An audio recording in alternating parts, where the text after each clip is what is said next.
Good morning. So this is day 3 of the Alvechurch festival. So I've drawn peg 1 on arrow pool. I've never drawn this peg in all the years I've been coming here, 15. So quite pleased to draw this. Now the reason why I say quite pleased is because the wind is howling the other way, and as you can see, it's flat water.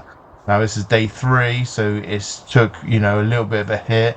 So undoubtedly this lake's going to fish a bit harder than normal because of, like I say, it's already had 2 days of it been fished.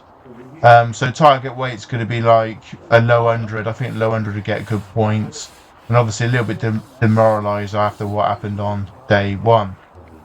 But hey, only got myself to blame, right? So I started short, hadn't fed anything anywhere else, and hoped to catch there, which I didn't. So I didn't give that too long.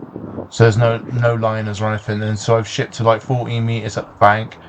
Still haven't fed anywhere else. Open to catch. Now, looking around the lake, it wasn't fishing great, to be fair. I've got a few lads that slap in, but wasn't catching, so I didn't want to start doing that, just in case I sort of blew my peg.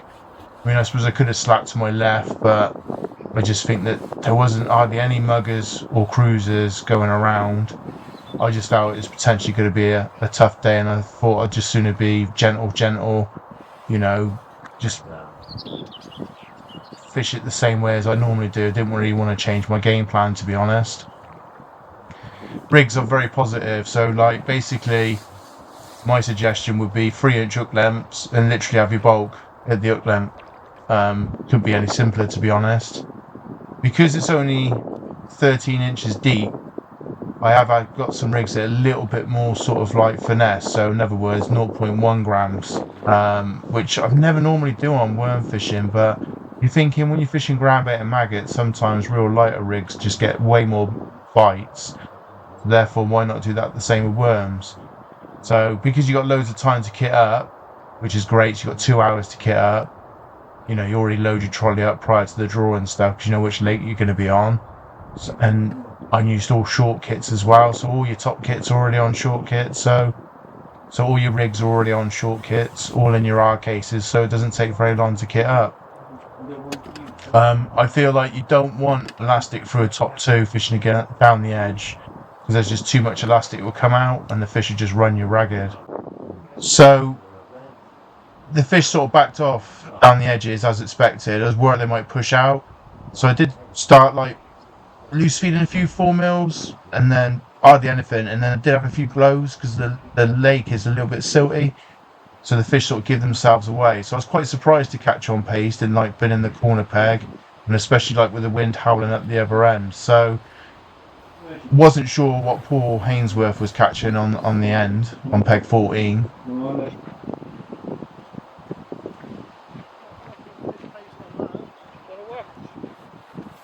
Trouble is, it gets all in the air.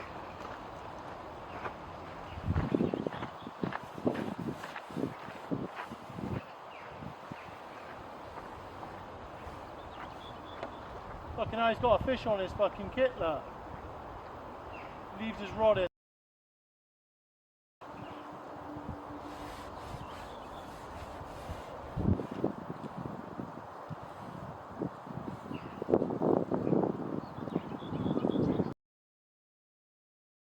Colin, he's walked to his van, left his kit in, he's got a fish on the pole.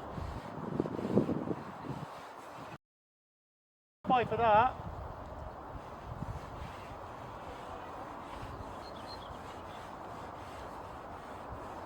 Goes back to his van, gets another can of meat.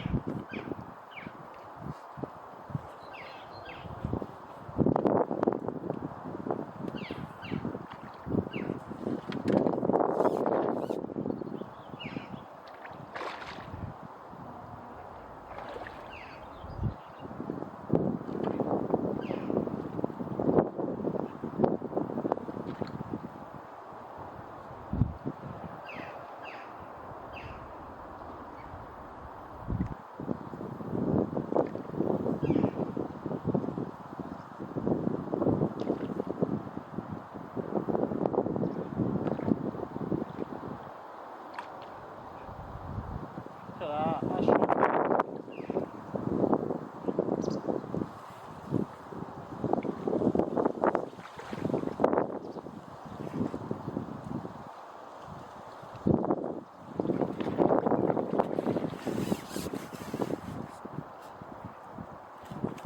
Dennis should be disqualified for that.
So I caught pretty well, as you can see, down the edge, but to my right, and they're like little tiny hole.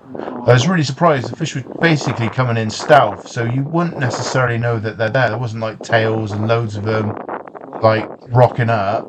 It's just when you put your rig in, it would move.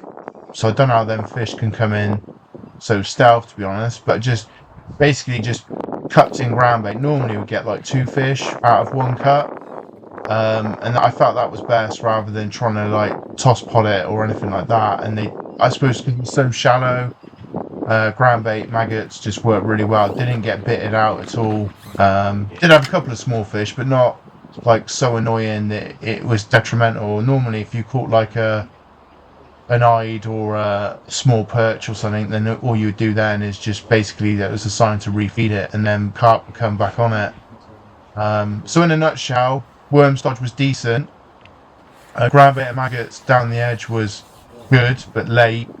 And then obviously catch and paste in the open water was decent as well. Worm stodge would be good on a lot of these pegs if you can reach a far bank. To be fair, like peg 1, obviously because you can fish along the bank, then you can do it. Pegs 2 and 3, they are miles, to be honest with you. They're like 20 meters. And then some of the pegs do like get a little bit more sort of like narrower. So, you know, wind permitted, then you can fish this method at extreme lengths. Method feeder can work. Pinging some pellets over the top can work, but method sometimes it's weird. You chuck it, catch a couple, and they just back off and go. No one really fishes a pellet waggler, to be fair. I don't know if a pellet waggler would work, but with no pole limits, even though a few anglers are trying to push to change that rule. I think a long pole, as long as it's not too windy, is far superior.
Maybe not the best photographs, but there's a few of the fish.